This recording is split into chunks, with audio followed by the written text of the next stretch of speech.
Hi, I'm Stephanie. I'm a senior associate at Brightstone Legal and I practice family law. Yes, it's something that's a term that's quite trendy at the moment. And what it is it's just another way of saying what we know in the legal world as contributions to the welfare of the family and home. And this is something under a very specific provision of law in the Family Law Act. And what it really means is it's tasks that's usually done around the home. It's difficult to place like a monetary value on these things. But I think what's quite interesting is that there's quite a lot of things that kind of come under the term of invisible labor that people might not necessarily realize is invisible labor.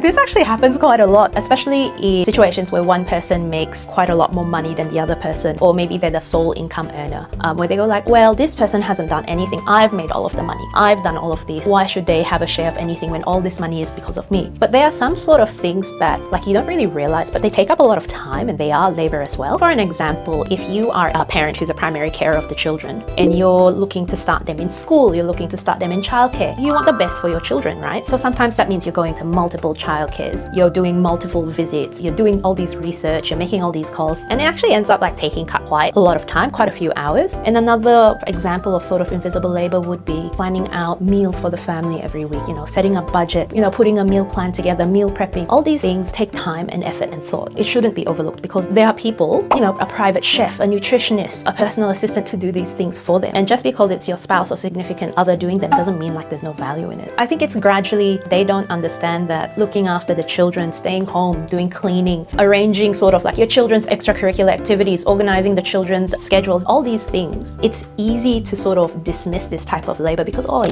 like it doesn't really add value to an asset. It doesn't increase the value of a house. But the thing is, these are still contributions you're making to your family. You're doing it so that the other person doesn't have to. You could technically, in a way, place a value on it in terms of like, say, minimum wage. I mean, you have personal assistants who are being paid like in the hundreds, thousands of dollars to organize schedules for people. Why is the labor of, say, your spouse, someone, your significant other, someone you're supposed to cherish and value, be worth less?